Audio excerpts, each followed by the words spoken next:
Hi students, in the previous video we studied about the search of genetic material. We studied that Griffith and Avery through their experiments proved that DNA was the hereditary material in a cell. ஒரு செல்லில் hereditary material வந்து DNA அப்படின்றத கிரிஃபித்தும் ஏவரியும் அவங்க experiments மூலமாக prove பண்ணியிருந்தாங்க அப்படின்னு படித்தோம். Eukaryotic chromosomes consist of roughly equal amounts of protein and also DNA. Eukaryotic chromosomes பார்த்தீங்கன்னா ஈக்குவல் அமௌண்ட் ஆஃப் ப்ரோட்டீனும் இருந்துச்சு, டிஎன்ஏலும் இருந்துச்சு. ப்ரோட்டீனில் தான் வந்து நிறைய வெரைட்டிஸ் ஆஃப் கெமிக்கல்ஸ் இருந்தது. அதே மாதிரி ஒரு ஜெனட்டிக் இன்ஃபர்மேஷனை கேரி பண்ணிட்டு போகக்கூடிய மெட்டீரியலை என்கோட் பண்ணக்கூடிய அமினோ ஆசிட்ஸும் ப்ரோட்டீனில் தான் இருக்குது அப்படின்றத வந்து சொல்லிட்டு இருந்தாங்க.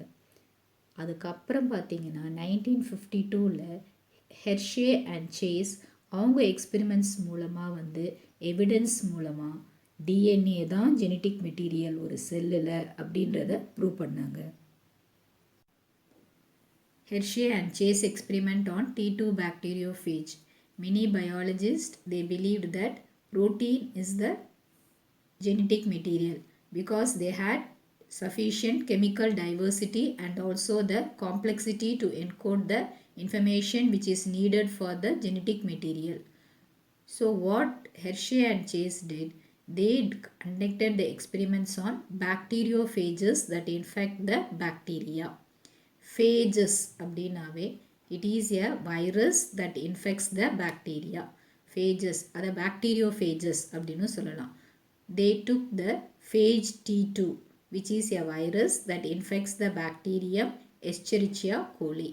இவங்க வந்து என்ன பண்ணாங்கன்னா phage 2 அப்படின்ற ஒரு வைரஸ் எடுத்துக்கிட்டாங்க. இந்த வைரஸ் வந்து என்ன பண்ணுன்னா E. coli அப்படின்ற பாக்டீரியாவை இன்ஃபெக்ட் பண்ணும். When the phages, that is the virus, is added to the bacteria, the virus will absorb the outer surface and then some material will be entering into the bacteria from the virus, and then this bacterium will slowly lyse, அதாவது இந்த bacterial wall வந்து அப்படியே breakup ஆகி they will be releasing large number of progeny phase. ஒரு virus வந்து ஒரு living மீடியமில் தான் வந்து டெவலப் ஆகும் அப்படின்னு படிச்சிருக்கோம். ஸோ இந்த phage T2 வைரஸ் இது வந்து நம்ம ஈகோலி பாக்டீரியமில் ஆட் பண்ணுறோம். ஆட் பண்ணும்போது என்ன ஆகும்னா அப்படியே வந்து அதோடைய அவுட்டர் சர்ஃபேஸ் வந்து அப்சர்வ் பண்ணி வைரஸில் இருந்து சில பார்ட்டிக்கிள் வந்து பாக்டீரியம்குள்ளே வரும். இந்த பாக்டீரியம்குள்ளே இருந்து அப்படியே வளர ஆரம்பிக்கும். வளர்ந்த பிறகு என்ன ஆகும், இந்த பாக்டீரியல் வால் அப்படியே வந்து லைஸ் ஆகும், பிரேக்கப் ஆகி நிறைய ப்ரோஜெனி, அதாவது நிறைய பேக்ஃபேஜஸோட ப்ரோஜெனியை வந்து உருவாக்கி கொடுக்கும். Hershey and Chase wanted to know what was the material that was transferred from the virus to the bacteria. It is the DNA or the protein. வைரஸ்லேருந்து பாக்டீரியாவுக்கு என்ன மெட்டீரியல் ட்ரான்ஸ்ஃபர் ஆகுது, டிஎன்ஏவா ப்ரோட்டீனா அப்படின்றத கண்டுபிடிக்க நினச்சாங்க. எல்லா நியூக்ளிக் ஆசிட்லையும் என்ன இருக்கும், பாஸ்பரஸ் இருக்கும். எல்லா ப்ரோட்டீன்ஸ்லையும் என்ன இருக்குது, சல்ஃபர் இருக்குது.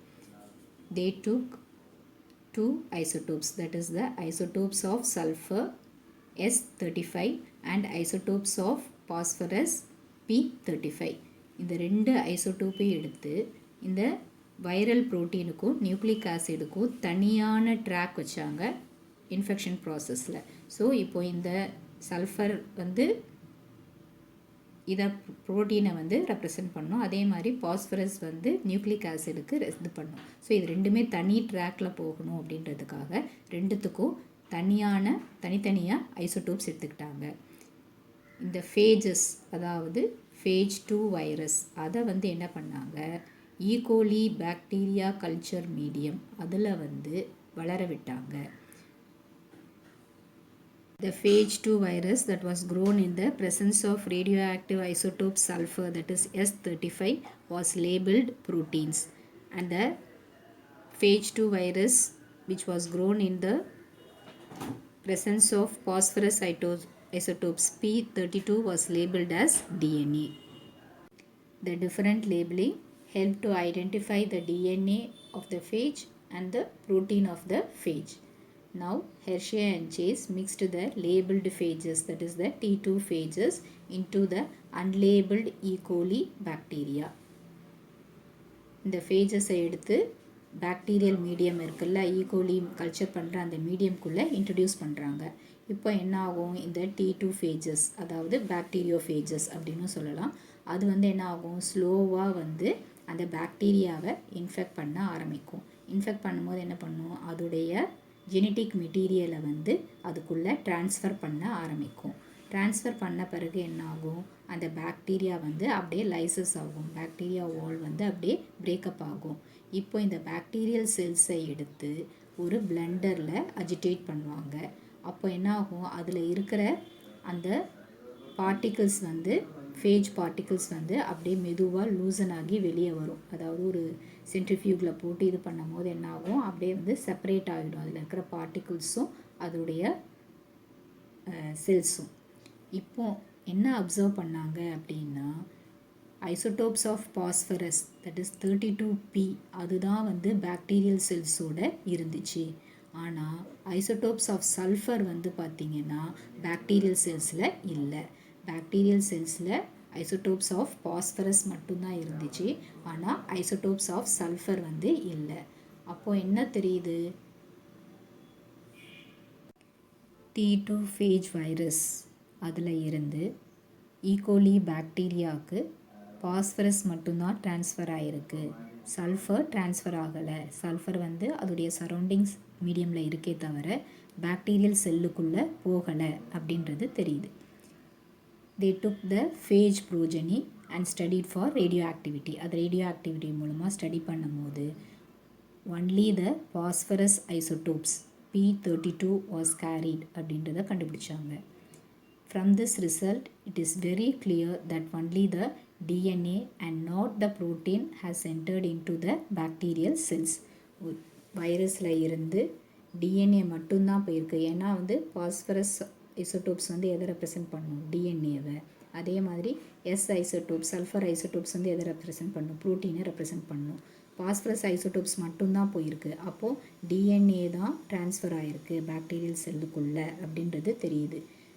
By this method, Hershey and Chase, they proved that DNA is the genetic material which is carrying the hereditary information from the virus to the bacteria.